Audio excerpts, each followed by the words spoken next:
Hoje, quando eu acordei hoje pela manhã e passei um tempo orando, refletindo, lendo a palavra, e nesse período que eu passei buscando estar na presença do Senhor em oração, havia um projeto no meu coração de trazer uma palavra, mas quando cheguei hoje à tarde aqui na igreja, que peguei a caneta e o papel para transcrever o que já estava aqui, no primeiro versículo o tema da ministração ele mudou. Uma preocupação para mim, uma preocupação que eu sempre tenho nessas primeiras ministrações do ano, é trazer para os irmãos uma palavra que possa fundamentar você,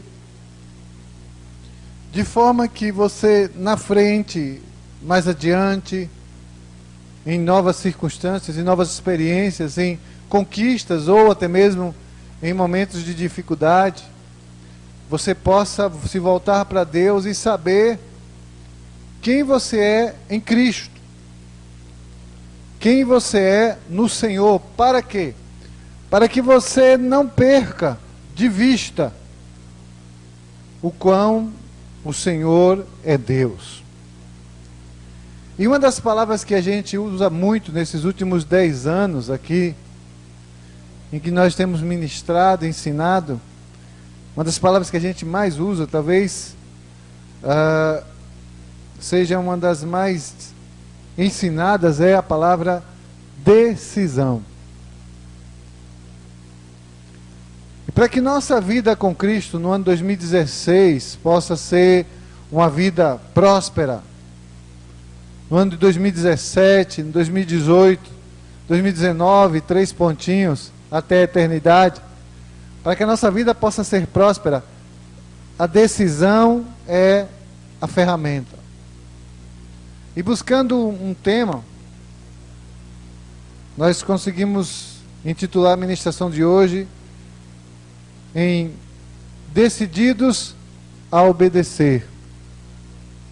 Subtítulo: Ancorados na Bênção. Decididos a obedecer, ancorados na bênção. Uma das coisas que nós como igreja, na verdade nós como fiéis, ou como indivíduos, ou como servos, ou como crentes, ou como você queira dizer, quando nos aproximamos de Deus, quer queiramos ou não, nós buscamos de alguma forma uma bênção. Talvez a melhor e a mais importante das bênçãos, que é a salvação. A gente se aproxima de Deus e a gente quer ser salvo. E é errado buscar a bênção? Não. Porque desde o primeiro versículo da Bíblia, desde inclusive do texto onde Deus separa Abraão, já há um momento onde Deus diz o seguinte: olha, sua obediência surtirá um efeito, Abraão. Sua obediência vai ser respondida, Abraão. Se você for obediente, eu te abençoarei e em ti serão benditas todas as famílias da terra. Então, não é errado nos aproximar de Deus buscando dele bênção. Mas a principal e a maior e a mais importante de todas as bênçãos, que nós não podemos tirar da nossa mente, nem do nosso coração, nem do nosso padrão de valores, é a salvação.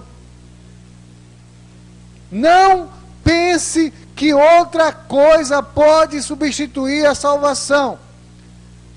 Nenhuma propriedade, nenhum objeto, nenhuma conquista humana, nada é mais eloquente no caráter da vontade de Deus do que a salvação. Uma vez conquistada, uma vez alcançada, ela é maior do que qualquer coisa. Ela é maior do que estatutos. Ela é maior do que a própria lei.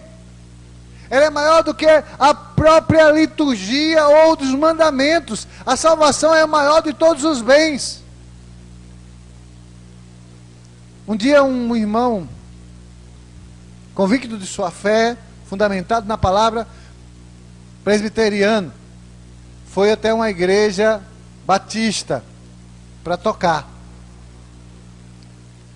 E eu vou ser sincero aos irmãos, eu acho que a atitude do pastor foi uma atitude coerente, apesar de ser criticado por isso. Em que quesito foi coerente? Porque ele quis ter cuidado com a doutrina da igreja dele. E ele chamou aquele irmão, apesar de ser uma estrela nacional do louvor, ele disse o seguinte: com que batismo você foi batizado? E aquele irmão muito sabiamente respondeu: com 2 batismos. Um que eu queria e um que eu não queria. Fui batizado em Roma quando criança e fui batizado na igreja presbiteriana. Por aspersão. Aquele pastor estava preocupado como ele foi batizado. Está certo? Está, porque está preocupado com a doutrina. Para um batista, o batismo tem que ser por imersão e não por aspersão. O presbiteriano, ele batiza com, pega um potinho, uma salvazinha, enche com 1/4 dessa água e joga sobre a cabeça da pessoa, e ela está batizada, em nome do Pai, do Filho e do Espírito Santo. Mas o batista, até pelo próprio nome batista, de batismo, isso é uma coisa que a gente fala muito na igreja batista, tem que ser batizado por imersão, senão não tem valor. E aí aquele irmão chegou para o pastor e disse: mas uma coisa, pastor, eu tenho certeza da minha salvação. E aí o pastor chegou para ele e perguntou: como você tem certeza da sua salvação, se você não cumpriu o sacramento do batismo da forma correta? E aí aquele irmão presbiteriano disse: sabe por quê, pastor? Porque eu sei em quem tenho crido. Estou certo que é poderoso para guardar o meu tesouro até aquele dia. E não diferente do ladrão da cruz, eu não embaso a minha certeza naquilo que faço, mas nas promessas que ele fez. Eu embaso minha esperança no que Deus tem dito, porque ele é fiel e não eu. Por isso, pastor, eu sei que estou salvo. E o pastor deixou que ele tocasse na igreja. Quando a gente está consciente de quem Deus é e do que a bênção de Deus é para nós, as outras coisas são por tabela, conquistadas, assim, com muita tranquilidade. Mas quando a gente coloca o nosso coração mais no que vamos receber, naquilo que é humano, naquilo que é plausível, naquilo que é possível, naquilo que é alcançável, naquilo que os nossos olhos veem, naquilo que é mais concreto do que a abstração da salvação, ou seja, aquilo que você não sabe onde está, não tem onde guardou, não tem um selo ou um certificado dizendo: ó, eis aqui a tua salvação. Quando a gente coloca a nossa esperança, convicção, propósito naquilo que pode ser alcançado, porque pode ser pegado, segurado, carregado, levado, arrastado, nós nos tornamos idólatras da nossa própria bênção, porque nós damos mais valor àquilo que temos em mão do que aquilo que foi conquistado na cruz do Calvário. Muito embora não tenhamos firmes na força do nosso braço, mas devemos ter firmes na força da nossa alma, nossa salvação. E quando a gente está decidido a obedecer, a gente entende que as outras coisas virão, e virão abundantemente, e virão tranquilamente, e dar-se-lhe-á e terá em abundância, e sabemos que Deus, Ele tem guardado o nosso tesouro. Em Isaías, no capítulo 24, no versículos 5 e 6, mas eu queria convidar você, quando você chegar em casa, coloque um pedaço de papel aí nesse versículo, coloque uma folha, coloque um clipe, qualquer coisa que seja. Se você não recebeu esse marcador do projeto Aliar, ou se você recebeu, coloca o marcador.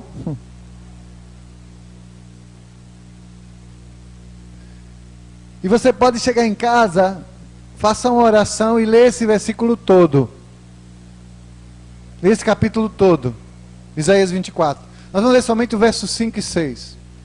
Isaías 24, verso 5 e 6. Na verdade, a terra está contaminada por causa dos seus moradores, porquanto tem transgredido as leis, mudado os estatutos e quebrado a aliança eterna. Por isso, a maldição tem consumido a terra, e os que habitam nela são desolados. Por isso são queimados os moradores da terra, e poucos homens restam. Agora eu aconselho você a chegar em casa e ler todo o capítulo. Você vai pensar que esse texto aqui é de algum cronista recente, falando acerca do comportamento da nossa nação durante o carnaval. Mas não é. Isso é o espírito profético de Isaías falando há mais ou menos 1.600 anos atrás. Mas em tese, esses dois versículos são para nós âncora. Isaías, ele traz e diz: olhe, na verdade a terra está contaminada. Ou seja, o que contamina a terra? O pecado. Uma terra contaminada produz frutos, até produz, mas se você comer, você morre. Agora nós tivemos o desmoronamento da barragem da cidade de Mariana, e toda a região foi inundada por uma lama com compostos químicos que invalidou a possibilidade de nascer qualquer coisa. E muito provavelmente o rio doce lá do Espírito Santo deixou de ser doce para ser meio amargo. Porque uma terra, um composto contaminante invadiu, se espalhou e poluiu. Tirando, o que é que a contaminação tira, irmão? Tira vida. E a Bíblia diz que a vida da terra é corrompida, é perdida, é atacada e até destruída por conta do pecado. Nosso pecado traz contaminação à terra. Isaías, ele traz o relato e ele diz assim: olha, na verdade a terra está contaminada. Aí ele não diz, aconteceu um acidente atômico em Chernobyl.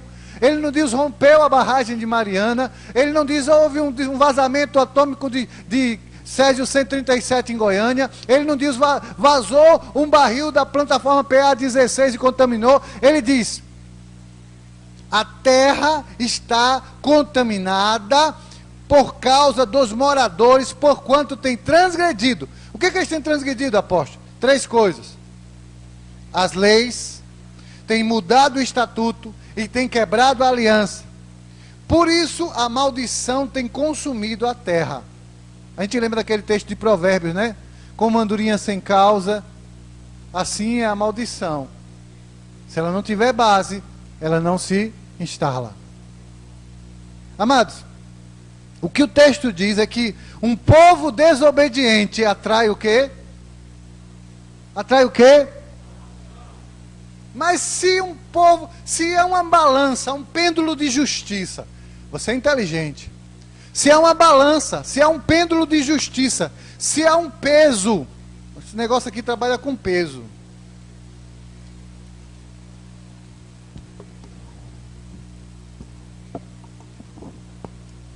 É um pêndulo de justiça.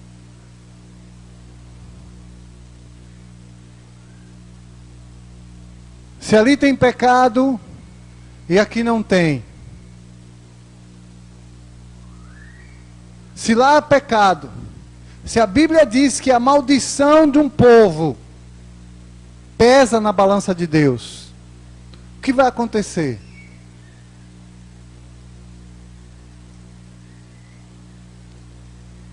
Mas entenda, a balança não deixou de existir. Você pode glorificar a Deus, a balança não deixou de existir. Se um povo desobedece, a maldição vem sobre eles. Se há um povo que obedece, a bênção de Deus vem sobre suas vidas. Por quê? Porque Deus é justo e fiel. Ele diz, maldição vai até a 4ª geração, Deuteronômio 28. Mas bênção vai até 1000 gerações. Amados, andar na presença de Deus traz sobre nós a bênção, mas eu preciso estar decidido a obedecer. Diga comigo, decidido a obedecer. Por quê? Porque alguém decidido a obedecer está ancorado na bênção. Está preso à bênção. Está firme na bênção. Está fundamentado na bênção. Por quê, meu irmão? 2 Crônicas 24:20, abra a sua Bíblia.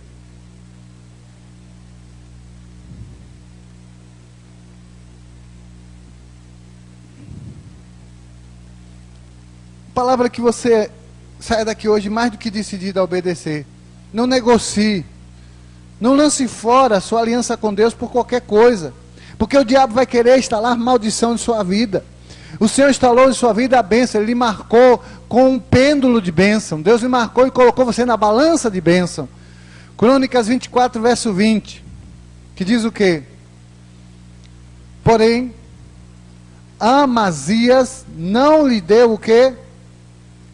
Ouvidos, porque isto vinha de Deus para entregá-los nas mãos dos seus inimigos, porquanto buscaram os deuses edomitas. Eu li certo, irmão? Ah, obrigado, eu li 25. Dá bem, né? Os irmãos estavam ligados aí. E o Espírito de Deus revestiu Zacarias, agora está certo, né? E o Espírito de Deus revestiu Zacarias, filho do sacerdote Joiada, o qual se pôs em pé acima do povo e lhes disse, assim diz Deus. Interessante, né? Porque a gente lê várias vezes, assim diz o Senhor. Aqui a nomenclatura é diferenciada. Assim diz Deus. Assim diz Elohim. Por que transgredis os mandamentos do Senhor? Aqui para os irmãos terem ideia do que está sendo dito, ele está dizendo assim, assim diz Deus, por que vocês transgridem o mandamento de Od Revav-Re? Ou seja, ele está falando de que Deus eu estou falando do Deus de Israel. E ele continua, de modo que não possais prosperar, porque deixastes o Senhor, também Ele vos... Por que não prospera, irmão? Por que não prospera? Por que não prospera? Porque deixou o... E o Senhor diz assim, por que você me deixou? Também te deixo. Você me deixou, você perdeu a âncora. Você perdeu o fundamento da bênção. Eu estava conversando com o irmão Taíde sobre o barco, ele disse, olha, eu tenho duas âncoras no meu barco. Duas âncoras, bota uma na frente e outra atrás. Porque se o barco soltar da âncora, ele vai ser jogado pela correnteza para um lado. E o barco vai ficar preso. Mas tem um negócio lá, se a âncora da frente ficar presa, ou da frente se soltar, salvo me engano, e ficar só a âncora do fundo, também tem que soltar a âncora do fundo. Porque senão o barco afunda. Se você estiver ancorado na coisa errada, você afunda, filho. Se você estiver ancorando sua fé naquilo que você vê, você afunda, filho. Se você tiver ancorado sua fé somente no que você espera nessa terra, Paulo diz, é miserável, filho.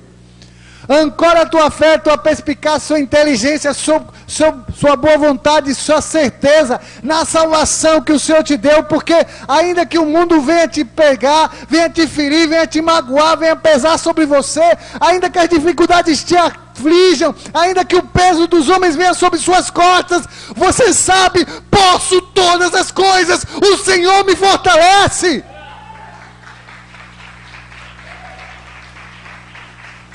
Falar como Paulo falou, eu sei viver com pouco, eu sei viver com nada, eu sei dormir no relento, eu sei passar fome, eu sei ser açoitado, eu sei, posso todas as coisas.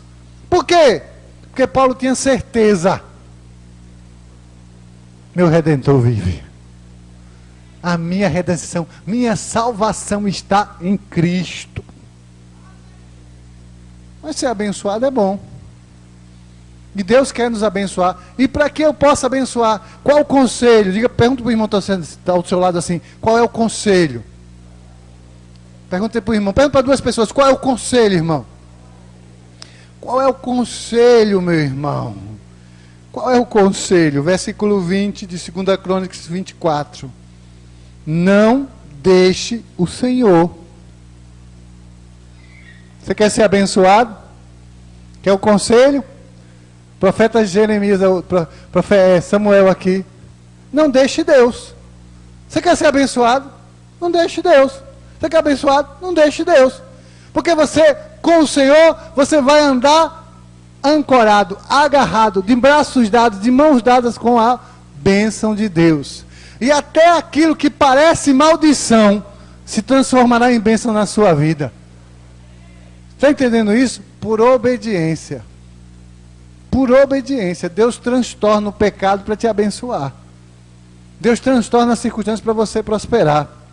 2 Samuel, volta um pouquinho, capítulo 15, versículo 22. Isso aí todo mundo conhece.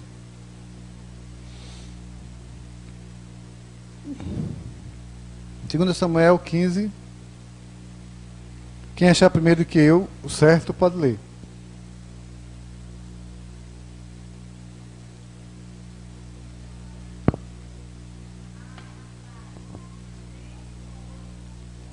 Perdão, Sônia. 1 Samuel.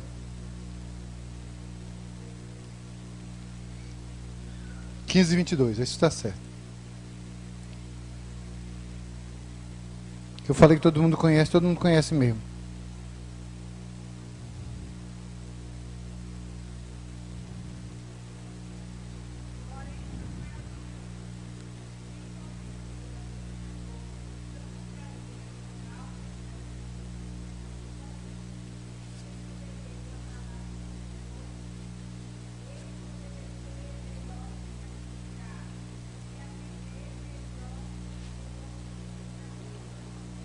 Amém? Obedecer é melhor do que o quê? Irmão, alguém vai chegar assim, olha, Senhor, eu vou dar a minha vida toda por amor ao seu evangelho. Senhor, eu vou construir o prédio, o templo maior da terra. Eu vou fazer a obra mais magnífica em sua glória. Deus pediu isso, irmão.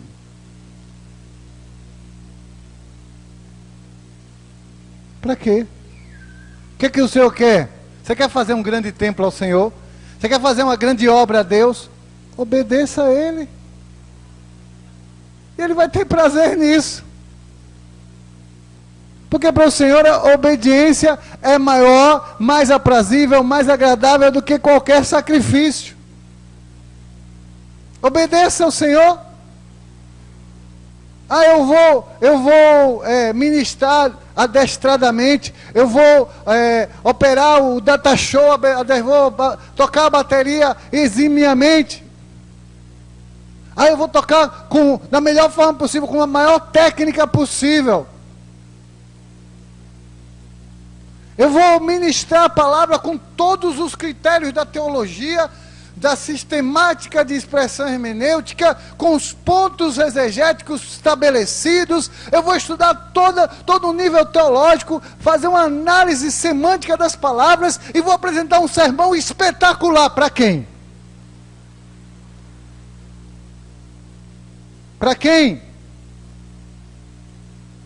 Que a sua vida não estiver em aliança com Deus, não estiver em obediência com Deus, não estiver em santidade com Deus, você vai ser sino batendo e fazendo barulho.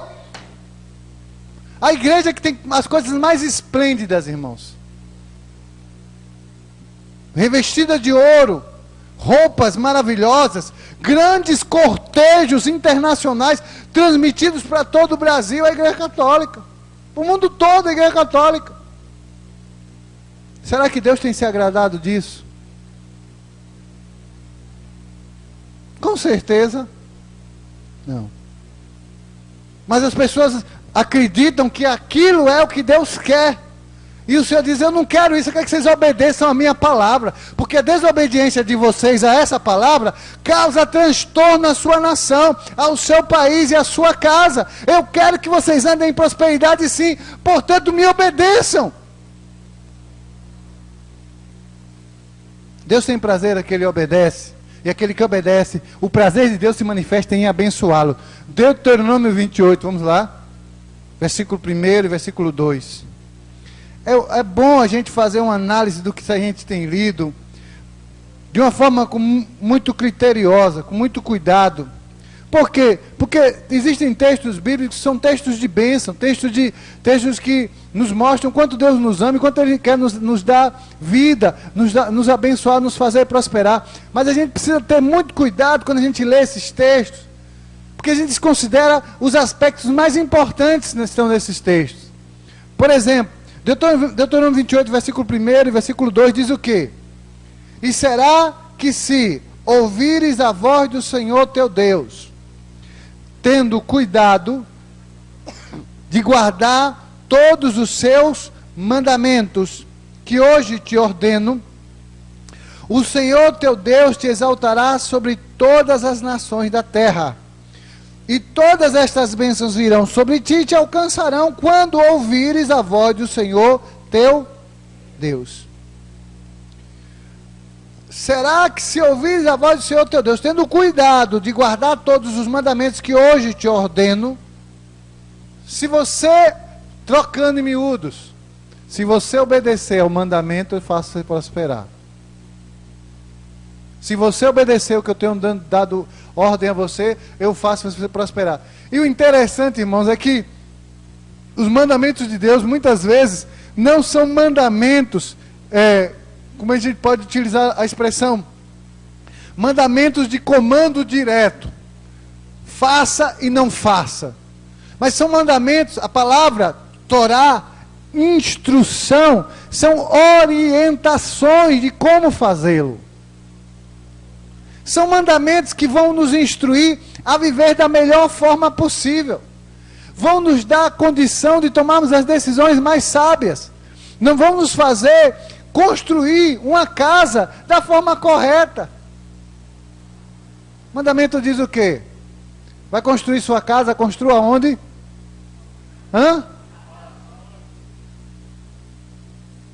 Mas se diz que é para construir na roça, é porque tem gente que construiu a casa sobre a... E qual é o resultado de quem constrói na rocha? A casa fica de pé. Qual é o resultado de quem constrói na areia? E ainda diz mais, que aquele que constrói na areia, vem a água, bate na casa com ímpeto e a derruba. Esses dias cheguei em casa do trabalho, estava passando aquele Brasil Gente, com Datena. E eles passaram quase que meia hora mostrando a imagem da mesma casa, acho que esperando a casa cair. A casa ficava numa ribanceira de uma encosta e uma adutora de água estourou e a água entrou na casa e entrou mesmo. Mas a casa estava feita, um bom alicerce, bem construída e a água batendo e a casa não se abalou. Mas se fosse um casebrezinho de madeira, o que você acha que tinha acontecido?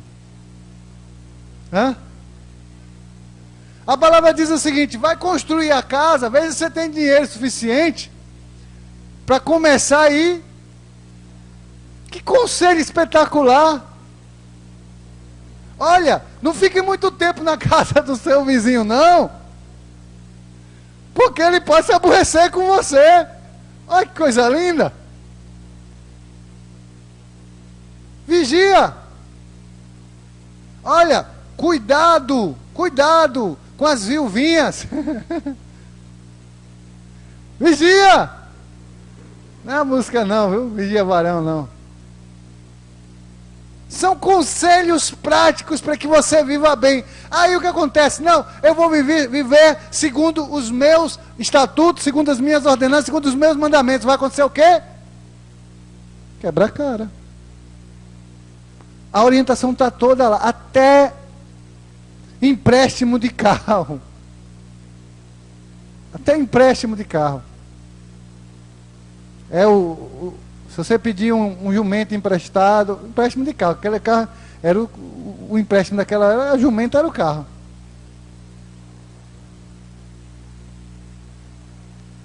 Às vezes fica dentro da igreja cheio de atividades, cheio de ações, cheio de situações, mas não tem obediência. Por isso, obedecer é mais importante do que sacrificar. Deus se agrada dos que obedecem. O texto de Deuteronômio diz que o Senhor vai abençoar. E aí você vai ler do versículo 3 em diante até o 14, só bênção, bênção, bênção, bênção, bênção, bênção, bênção, bênção. Mas bênção para quem? Para quem obedece. Lembra da balança? A bênção é para quem obedece. Lá de cá, está a bênção. E do lado de lá, para quem não obedece, é o quê? Maldição. Agora, deixa eu lhe dizer uma coisa. Você que é lavado e remido pelo sangue de Jesus, diga amém. Você recebeu uma marca, irmão. Você recebeu uma linguagem, irmão. Você recebeu um selo, irmão. E outra coisa, não pense que não tem uns cãozinhos aí na porta catalogando que você veio na igreja, não. Você não pense que existem demônios. O inferno é estruturado, organizado. Ninguém pensa que não é, não. É. A Bíblia diz que no céu existem livros. E eu quero dizer para você, no inferno deve existir também. Olha, a Luísa foi na igreja hoje. Vou anotar. Ó, Gutenberg está na igreja também. Vou anotar. Opa, está reclamando do menino. O menino está enchendo o saco dele. Vamos fazer um jeito. Ele está reclamando que o menino está enchendo o saco dele na igreja, já sei. Vamos botar doença na criança, porque aí eles não vêm para a igreja. A doença chega, a enfermidade chega, a frieza vem junto. Aí os cãozinhos já vai, outro cãozinho lá. Alguém enviado pelo diabo para desestimular eles. Quando os demônios pensam que vão, aí Gutenberg pega o menino, bota no sofá, dobra o joelho e começa a orar a Deus. Aí o fogo começa a queimar na sala dele, na cozinha, daqui a pouco a luara encosta do lado de ora também. Aí o relâmpago desce com fogo e puf! A bênção de Deus se instala, o menino fica bom. Domingo eles vêm na igreja de novo, os cãozinhos estão lá anotando, ainda sobe no altar para contar o testemunho. Mas por quê? Porque a bênção visita a vida do que obedece. Êxodo capítulo 8, versículos 22 e Êxodo 9, versículo 26. Abra a sua Bíblia. Mas abra mesmo, irmão. Não seja dissimulado, não. Abra a Bíblia, irmão. Êxodo 8, 22.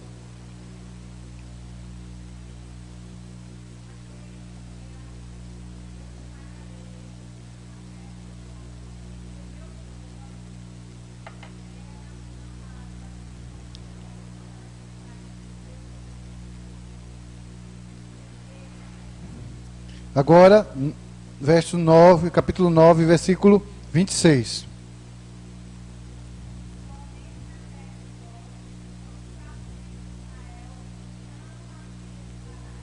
Amém? O Senhor guarda você de todo mal. Ele transforma a sua casa em uma gozem. O Senhor transforma a sua vida em um gozem. A gente, a palavra gozem, né? Eu gosto dessas palavras assim, porque eu penso logo no hebraico. A gente somos os verdadeiros gozadores. Por quê? Porque Deus nos faz habitar em gozem. E sabe o que isso causa, irmão? Causa revolta. Isso causa a ira do diabo. Isso causa a ira das pessoas também. Como é que pode? Eu estou aqui nessa prova e aquele cabra está desse jeito. Como é que pode? Minha casa está desse jeito, é a casa dele. Como pode? A Saraiva está caindo lá, mas na minha casa, na casa dele não cai. Como pode? Porque Deus preserva a sua casa. Deus preserva a sua vida. Sabe, irmão, aquela situação que as pessoas estão andando para um lado e para o outro, procurando algo, procurando uma solução, procurando uma saída, e você descansado. E uma coisa é você tomar uma decisão com a cabeça quente, e outra coisa é você tomar uma decisão com o Espírito de Deus. Porque você toma uma decisão mais sábia e mais acertada. Diga para o irmão que está do teu lado assim: Deus preparou uma terra de gozem para você.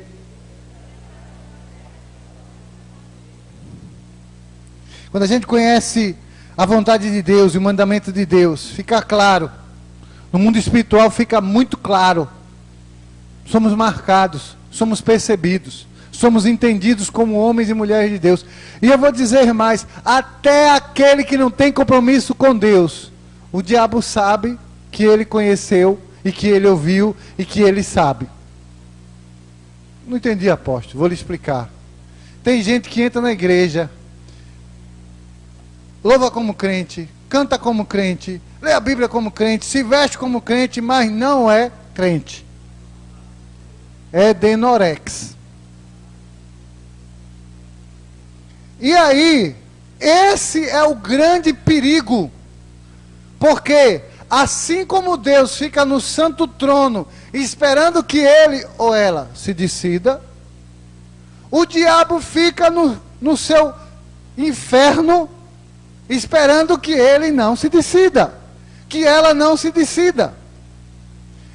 E enquanto ele está participando da presença e fazendo, obedecendo, o que acontece é o seguinte: se eu sei que subir por essa escada é o caminho para a minha bênção, se sobe um crente, Deus abençoa. E se sobe um não crente, Deus abençoa também. Por quê? Porque ele está no caminho da bênção, da obediência.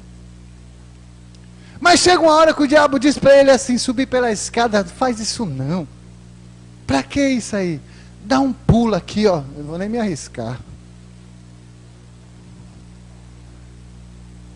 E aí ele dá um pulo, pensa que está na prosperidade, só que aí rompe o tendão do pé.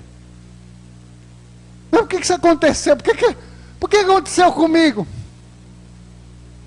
Por quê? Porque você saiu da terra de Gósen e você estava marcado para ser recebido. Você estava na presença, você estava andando na graça, você estava conhecendo da graça. Só que você andava pelos caminhos, mas não tinha decidido pelo Senhor do caminho. Você andava na bênção, mas não tinha decidido pelo Senhor da bênção. E há uma grande diferença entre a bênção e o abençoador.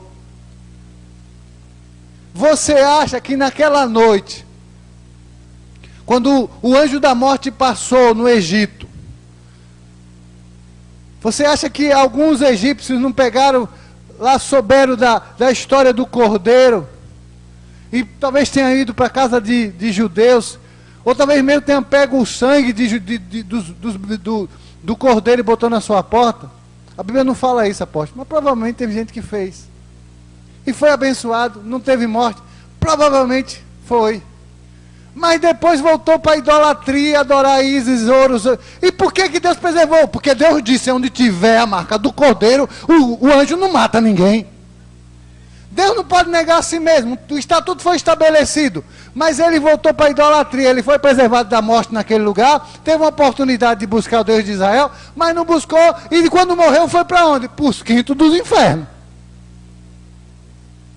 Mas estava marcado, conheceu a verdade, sabia da realidade. Tem muita gente que anda na igreja, vive a igreja, conhece a palavra, ouve ministração, recebe oração, mas não tem aliança com Deus. E pensa que vai viver no mundo do Espírito sem ser marcado pelos príncipes da treva e pelos príncipes do céu. Ele é marcado e é conhecido. Por quê? Porque diferente de alguém que está no mundo, no pecado, e nunca conheceu a Deus, esse chegou perto, ouviu, mas não deu ouvidos. E o diabo é adversário, irmão. É por isso que a gente precisa estar ancorado. 1 João 3,8. Abre a sua Bíblia. Agora vamos para o Novo Testamento.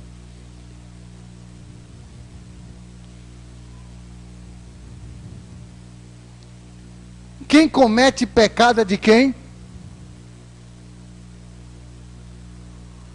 1 João 3,8. Quem comete pecado é o quê? Está fraco. Quem comete pecado é de quem? Porque o diabo peca desde o princípio. E para isso o Filho de Deus se manifestou. Para quê? Para que o Filho de Deus se manifestou? Ou seja, o poder de desfazer as obras do diabo está na pessoa do Senhor Jesus. Irmão, é por isso que essa palavra me convence a cada dia. Eu tenho convicção plena. Se eu já cria nisso, hoje eu creio mais do que nunca. Entrou por aquela porta ali, não tem cão que prenda. Se você faz um apelo e a pessoa não aceita, ela não aceita porque ela não quer. E aí, aquele princípio espiritual de César, né? Aí, meu irmão, olha.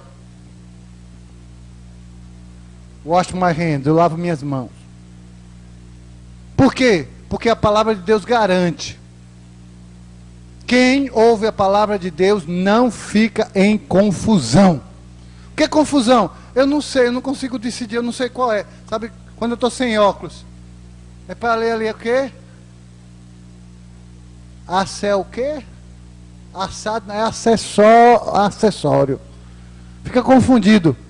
Mas quem conhece o Espírito de Deus recebe a lente do Espírito Santo. Ele enxerga, ele ouve e ele vê da forma como tem que ser visto. Quando o apelo é feito, não há confusão. Porque para que o Espírito Santo veio? A pessoa entrou aí marcada, acorrentada, escravizada, cega, prostituída. Ela entrou aí, mas aqui neste lugar, onde há 2 ou 3 reunidos em seu nome, ele se faz presente em nosso meio. E a palavra fala em 1 João 8, que ele veio para desfazer as obras do diabo. E se entrou preso, fica livre. Mas sabe o que faz? Ele olha para as correntes e diz assim, nossa, Jesus tirou essas correntes, mas eram correntes de Rolex. As correntes tão bonitas. Eu acho que ficava tão confortável amarrado nela.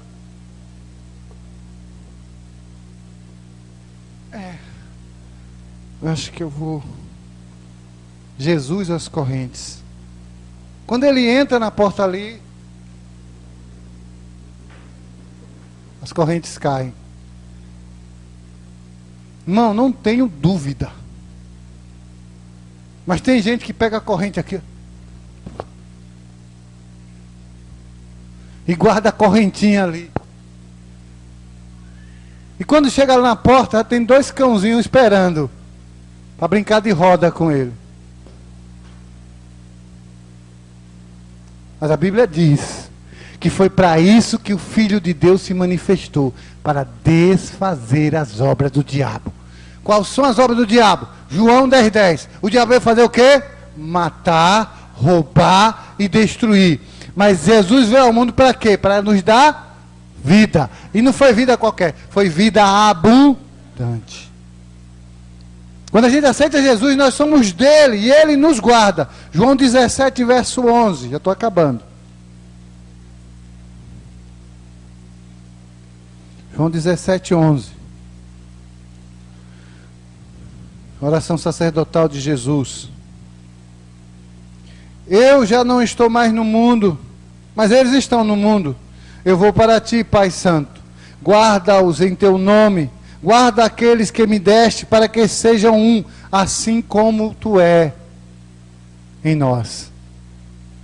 Jesus diz o seguinte, olha, minha oração é que o Senhor guarde os meus, eles estão no mundo. Mas eles não são do mundo. Quando a gente aceita Jesus, nós passamos a ser dele e ele nos guarda. Segundo, quando nós habitamos em Gósen, no Gósen espiritual, é claro, o diabo busca nos destruir. Eu passei umas férias em Gósen, é? Você saiu de lá, tenha certeza. Na agenda do cão é destruição. Cuidado, você não pode tirar férias de Deus. 1 Pedro 5,8. Abra sua Bíblia.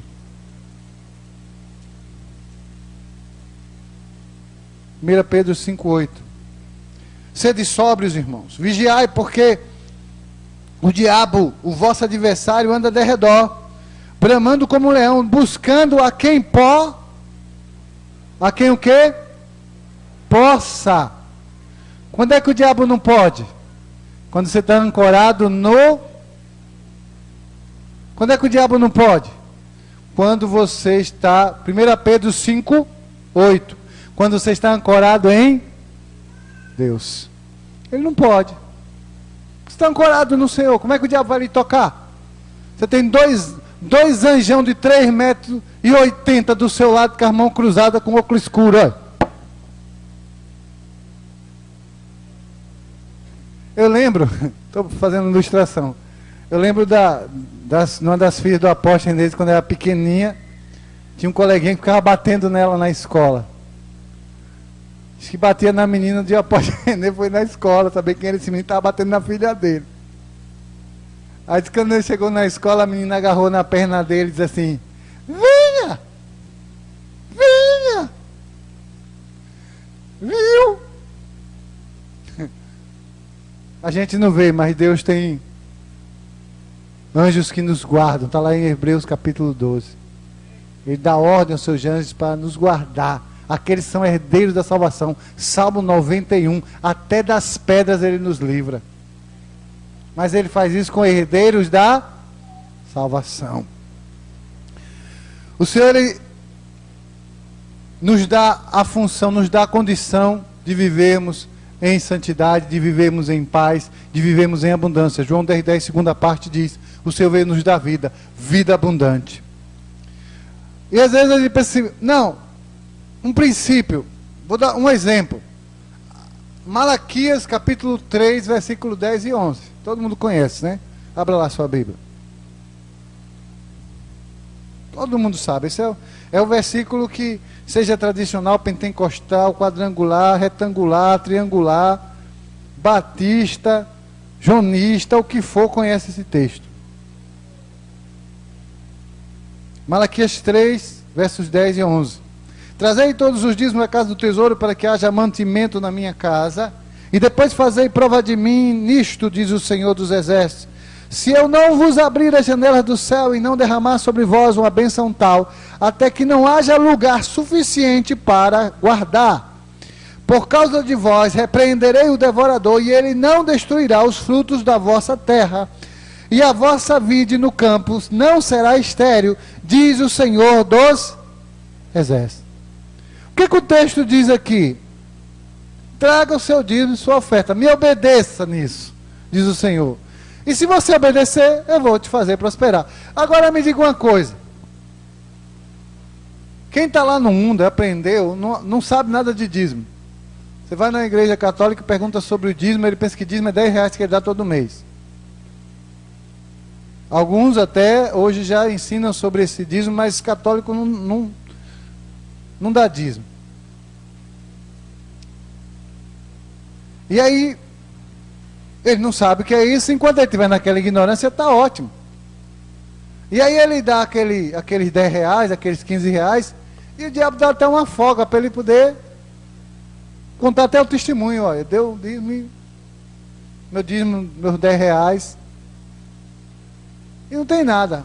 Aí vem alguém, entra na igreja, Deus tira as cadeiras, senta na cadeira, ele ouve a pregação, entende o princípio e começa a dizimar. Prospera ou não?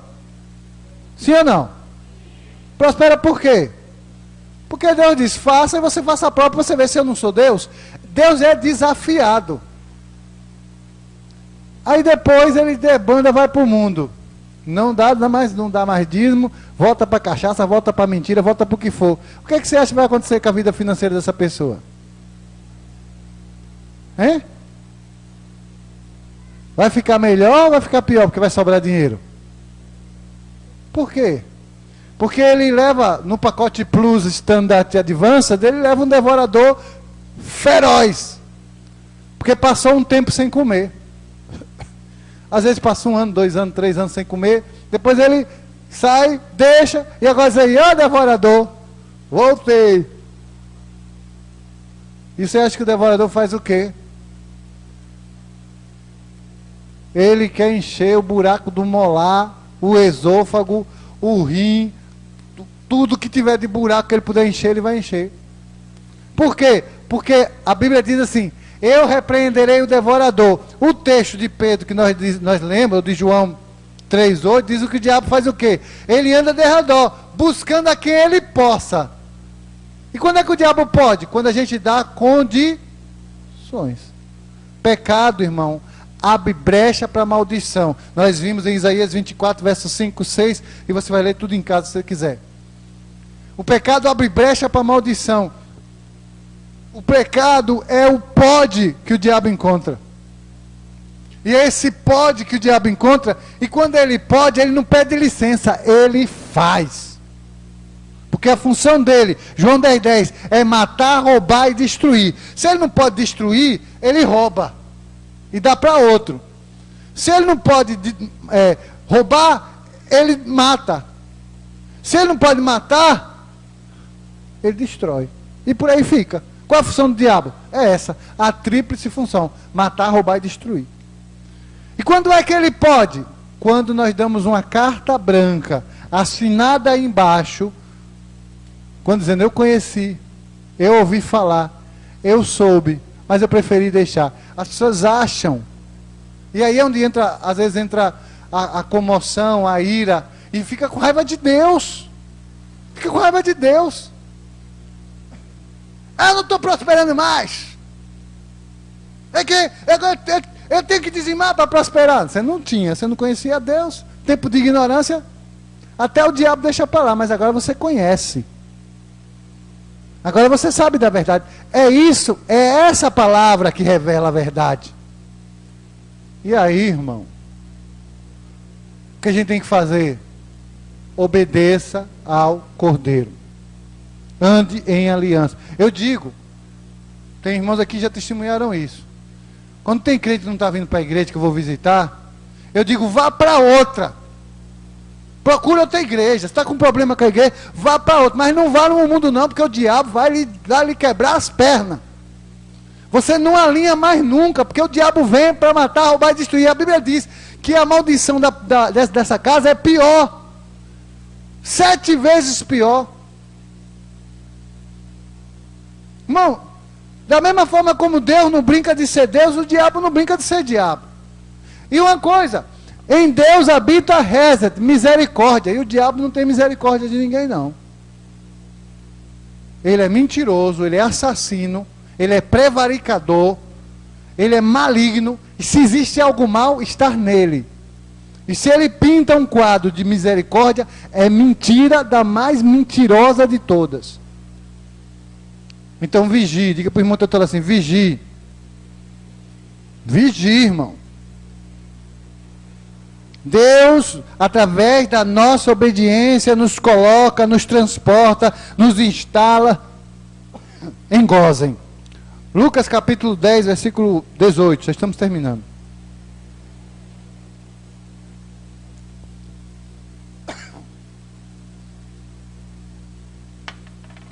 Lucas 10, 18. E disse Jesus, eu vi Satanás como um raio caindo do céu. Ele veio furioso, desceu como um raio. É assim que ele busca os homens. Essa palavra me trouxe um entendimento seguinte. Satanás não espera 2 meses, 3 meses para atuar, não. É como um raio, é um flash. É um flash. O que a gente tem que fazer? Estar decididos em andar em obediência. A obediência não é apóstolo, a obediência não é pastora, a obediência não é a líder de célula, a obediência é a palavra. E eu obedeço a palavra. Mas essa palavra, ela é provada em nós quando nos submetemos naquilo que é bíblico, né? Porque se eu chegar aqui para os irmãos e dizer assim, irmãos, eu tive uma revelação e eu vou colocar aqui uma imagem minha aqui, feita em gesso, para os irmãos adorarem, porque eu me sinto quase divino. Queima mesmo, irmão. Mas gesso não queima não, pode quebrar. Pega uma marreta boa de logo na cabeça. O gesso, viu? Minha não. Por quê, irmão? Não é bíblico. Você não tem que obedecer o que não é bíblico, mas aquilo que é bíblico, você tem que submeter. Você tem que obedecer. Você tem que reconhecer. Se está fundamentado aqui, se saiu dessas letrinhas aqui, eu reconheço. Mas tem que ser daqui, não é de, sabe, malabarismos linguísticos, não. Tem que estar aqui, ó. Tem que estar escrito.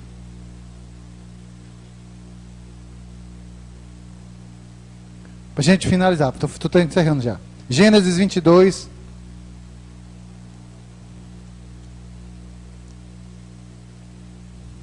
Gênesis 22, 17 e 18.